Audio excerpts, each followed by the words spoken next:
Hi, എല്ലാവർക്കും നമസ്കാരം. ഞാനിപ്പോൾ ഇരിക്കുന്നത് ന്യൂഡൽഹിയിലാണ്. ഡൽഹി സൗത്തിൽ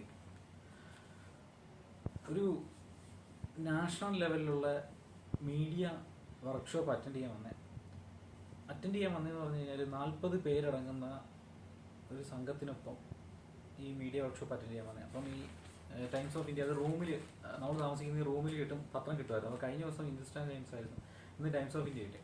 അപ്പോൾ ഈ പത്രം നോക്കിയപ്പോൾ നിങ്ങൾ ഈ ജാറൊക്കെ എടുത്ത് വെച്ച് ചുമ്മാ നോക്കുക എന്നൊക്കെ വിചാരിക്കും. ശരിക്കും നല്ലതുപോലെ ഇംഗ്ലീഷ് പറയാനൊന്നും അറിയില്ല.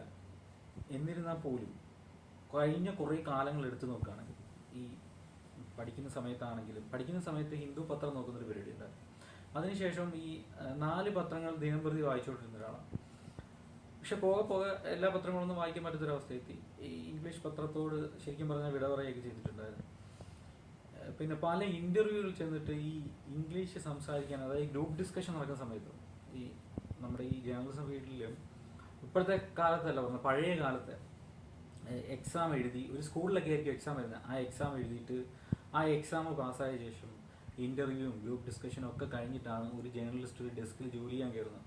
പക്ഷേ ഇന്ന് അങ്ങനൊന്നും അല്ല സ്ഥിതി. പക്ഷെ ഇപ്പോഴും ഗ്രൂപ്പ് ഡിസ്കഷൻസ് ഒക്കെ നടക്കുന്ന സ്ഥലങ്ങളൊക്കെ ഉണ്ട്. ഇപ്പോൾ കഴിഞ്ഞ ദിവസം ഒരാഴ്ചയ്ക്ക് മുമ്പ് ശ്രീനാഥ് സാർ 24 ന്യൂസിൽ രാവിലെ പറയുന്നുണ്ടായിരുന്നു, ഞങ്ങൾക്ക് ഇന്ന് സർട്ടിഫിക്കറ്റുകളല്ല ആവശ്യം, ഞങ്ങളുടെ ഗ്രൂപ്പ് ഡിസ്കഷനിൽ വിദ്യാർത്ഥികൾ പങ്കെടുത്ത് അവിടെ നിന്ന് ചർച്ച ചെയ്ത് അതിനുശേഷമാണ് ഞങ്ങൾ ഏറ്റവും ഒടുവിൽ മാത്രമേ സർട്ടിഫിക്കറ്റ് പരിശോധിക്കത്തുള്ളൂ. അതെല്ലാം ഇങ്ങനെ മനസ്സിൽ കിടക്കുകയാണ്. അപ്പോൾ ഞാൻ പറഞ്ഞു തന്നത്, ഞാൻ ഈ കഴിഞ്ഞ ദിവസം പങ്കെടുത്ത ഈ നാഷണൽ മീഡിയ വർക്ക്ഷോപ്പിൽ നിരവധി പേര് പങ്കെടുത്തിട്ടുണ്ടായിരുന്നു. അപ്പം ഞാനും കേരളത്തിൽ നിന്ന് പങ്കെടുത്ത് നമ്മളെ അവതരിപ്പിക്കുകയാണ്.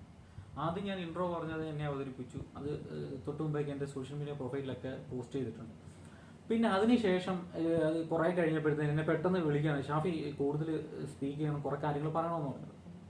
സ്വാഭാവികമായിട്ട് എൻ്റെ നേരത്തെ രീതി വെച്ചിട്ട് എനിക്ക് ഇംഗ്ലീഷിലൊന്നും വർത്തമാനം പറയാനോ അല്ലെങ്കിൽ കൂടുതൽ കാര്യങ്ങൾ അവതരിപ്പിക്കാനോ ഒന്നും അറിയില്ലായിരുന്നു. ഏറ്റവും ലാസ്റ്റ് ഉദാഹരണം പറയുകയാണെന്നുണ്ടെങ്കിൽ 2018 ഈ TV ഭാരതിൽ ജോയിൻ ചെയ്യാൻ നേരം അവിടുത്തെ ഇൻ്റർവ്യൂ നടത്തിയപ്പം ഞാൻ ആ ഇൻ്റർവ്യൂവിൽ ഈ ഡിസ്കഷനിലൊക്കെ ശരിക്കും പറഞ്ഞാൽ ഫെയിലിയറായിരുന്നു. പക്ഷേ എന്തോ കുറച്ച് കഴിവുകളും അല്ലെങ്കിൽ എന്നെ ഒന്ന് സഹായിക്കാൻ, എന്നെക്കുറിച്ച് കൂടുതൽ പറയാനും ഞാൻ ചെയ്യുന്ന കാര്യങ്ങൾ അറിയാവുന്നവരുള്ളത് കൊണ്ട് ഞാൻ കയറിപ്പോയി എന്ന് വേണം പറയാം.